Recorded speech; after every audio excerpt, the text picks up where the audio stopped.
Als erstes Produkt stellen wir euch das Airgundy Schaftöl vor. Der Adrian schnappt sich's gerade mal. Du sagst vielleicht einfach mal ein paar Sachen dazu, Fragen, die ich immer wieder häufig gestellt bekomme.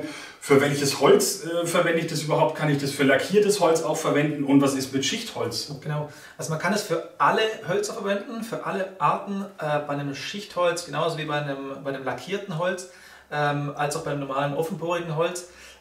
Was es macht, ist es sehr, sehr flexibel in der Anwendung. Das heißt, für einen Schichtholzschaft als auch einen normalen Holzschaft schützt die Fasern, die Holzfasern, beziehungsweise unterstützt das Holz selber vor Brechen, vor Versprödung, vor Vergrauung, unterstützt die Farbe, das ist sehr, sehr wichtig, dunkelt das nach. Bei einem gefärbten Holz natürlich weniger, man merkt, es wird ein Ticken dunkler, aber es wird es nicht die Farbe verändern. Es pflegt das Holz einfach grundsätzlich. Bei einem lackierten Holz, klar, dringt das Schaftöl natürlich nicht ins Holz ein, weil es natürlich lackiert und verschlossen ist.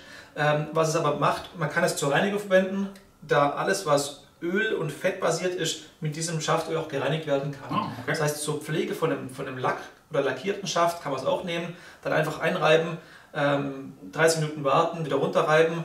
Es bleibt dann so ein ganz, ganz hauchfeiner Film drauf, der dann eintrocknet, macht eine schöne Haptik und reinigt vor allem den Schaft. Okay, jetzt ist es aber ja doch ein recht kleines Fläschchen, sage ich mal, gegenüber den anderen, die man in den Waffengeschäften immer sieht, mit 300 Milliliter, 500 Milliliter, 50 Milliliter. Wieso so wenig? Weil man sehr, sehr, sehr wenig davon braucht. Also ich wende es normalerweise mit dem Finger an, ich brauche ein paar Tröpfchen für den Schaft. Es reicht tatsächlich. Vielleicht zeigst du es einfach gerade mal, wie viel du da jetzt dafür verwenden würdest, wenn wir sagen, okay, das seht ihr ja schön in der Kamera, wenn wir diesen hinteren Teil jetzt einfach mal pflegen wollten. Also ich mache das einfach nur so, dass ich dann den Daumen nehme oder den Finger nehme. Und man sieht jetzt schon, man kann es ganz, ganz, ganz fein auftragen. Und es war fast schon ein bisschen zu viel. Also das könnte man sogar noch ein bisschen weiter nach vorne streichen. Also es war jetzt ein Tröpfchen. Ja, ja. Was denkst du, für wie viel, angenommen wir nehmen jetzt den Schaft, das ist jetzt, sage ich mal, ein durchschnittlicher Holzschaft von der Größe, vom Volumen her, was denkst du, für wie viel Ölungen das dann ungefähr reicht? Kann man das irgendwie so schätzen? Ja, also eine schwierige Frage wahrscheinlich. Ja, je nachdem wie offenporig das Holz ist, wie viel das aufnimmt. 10, 20, 10, 20. Okay. Also mehr als der normale Schütze Waffen zu Hause hat. Ja, ja. Und wie oft sollte man das anwenden? Es kommt auch ein bisschen darauf an, wie man das verwendet. Also wenn ich das Gewehr natürlich jetzt ein Jagdgewehr wäre, regelmäßig bei Regen rausnehmen, dann öfter. Ansonsten für eine normale Schrankwaffe, eine normale verwendete Sportwaffe, wie jetzt ein Luftgewehr, was man zu Hause hat, ein-, zweimal im Jahr. Okay, so selten wirklich, ja?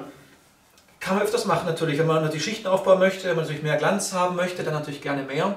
Aber so für die normale Pflege, für das normale Gewehr, was man zu Hause hat, ein-, zweimal im Jahr. Was sagst du zur Aufbringung, so wie ich es bisher eigentlich gemacht habe, mit einem Lappen? Sehr gerne, weil 90% des Öls wird im Lappen landen. Da freue ich mich natürlich, oder du dich als Verkäufer. Ich kann dir gleich 10 kaufen davon. Genau, aber muss nicht sein. Man kann es natürlich mit dem Pinsel auftragen, man kann es mit der Hand auftragen, man kann es mit dem Lappen auftragen. Ich verwende den Lappen zum Polieren im Anschluss. Zum Auftragen selber würde ich den Lappen nicht nehmen, weil wie gesagt ein Großteil bleibt im Lappen. Muss man es polieren danach? Nein, muss man nicht. Bei den allermeisten Schäften würde ich es auch nicht polieren, weil so ein Mattglanz-Finish sehr, sehr gut passt.